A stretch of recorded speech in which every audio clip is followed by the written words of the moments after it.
Assalamu alaikum everyone. In this video, we are going to discuss about the SLOs given by Federal Board for तर्जुमातुल Quran मजीद। सबसे पहले ये expected है कि इस दफ़ा का पेपर आसान होने वाला है क्योंकि पहली दफ़ा तर्जुमातुल कुरान मजीद का पेपर हो रहा है, लेकिन 100% हम ये नहीं कह सकते क्योंकि फेडरल बोर्ड वाले अपनी मर्ज़ी से देंगे। सबसे पहले लॉन्ग क्वेश्चंस की बात करें तो लॉन्ग क्वेश्चंस जो हैं हमारे पास SLO फेडरल बोर्ड वालों ने प्रोवाइड कर दिया था कि किन टॉपिक्स से लॉन्ग क्वेश्चंस आएंगे, तो उन टॉपिक्स को ही हमें प्रिपेयर करना ताकि हमारे लॉन्ग क्वेश्चन की तैयारी बेस्ट हो जाए।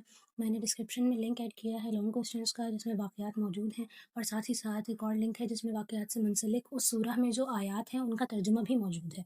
याद रखें, तफसीली सवाल करते हुए हेडिंग्स के नीचे आयात का तर्जुमा लाजमी लिखें ताकि आपके लॉन्ग क्वेश्चन के नंबर पूरे हो सकें, क्योंकि कुरान मजीद का पेपर है तो तर्जुमा लिखने से इन्हेंस हो सकता है, आपके नंबर बढ़ सकते हैं।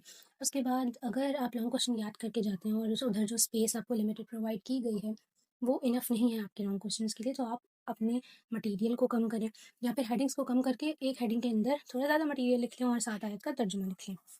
इसके बाद आते हैं मुख्तसर सवालात पर। मुख्तसर सवालात जो हैं वो उसके लिए जो है हमें बुक में जो इन्फॉर्मेशन प्रोवाइड की गई है, तारुफ और मज़ामीन और किसी नबी का ज़िक्र वहीं से पूछे जाएंगे। शान नज़ूल पूछा जाएगा कि कब नाजिल हुई, क्यों नाजिल हुई।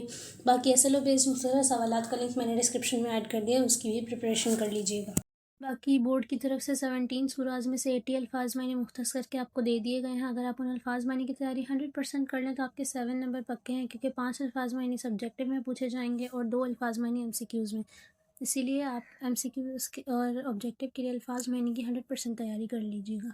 Link is in the description. इसके बाद कुरान मजीद के पेपर का हिस्सा होता है कि आपको 3 आयत दी गई होती है, उनका तर्जुमा भी गिवन होता है और उसमें से जो है आप लोगों को अटैम्प्ट करने होते हैं। 2 सवाल दिए हुए होते हैं, तो अव्वल तो वो सवालात हाँ आसानी होती है कि तर्जुमा दिया हुआ है, जवाब देने हो जाएगा, लेकिन इसका मतलब नहीं है आप उसके बारे में बिल्कुल पढ़ के ना जाओ, क्योंकि कभी कभार कुछ अलग तरह के सवाल भी पूछे जा सकते हैं जिसका ताल्लुक उस आयत के बैकग्राउंड से होगा और वो आपको नहीं पता होगा।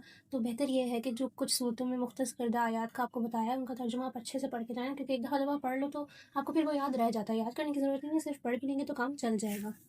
MCQs के लिए आप लोग जो बुक में एक्सरसाइज में MCQs गिवन हैं वो प्रिपेयर कर लें, और बाकी शॉर्ट क्वेश्चंस के लिए जो कि तारुफ और सूरज के इंट्रोडक्शन को पढ़ना ही है तो वो भी हमारे MCQs में हेल्पफुल रहेगा। इसके अलावा मैंने कुछ SLO बेस्ड MCQs जो का लिंक डिस्क्रिप्शन में ऐड कर दिया है, उसकी भी प्रिपरेशन कर लीजिएगा।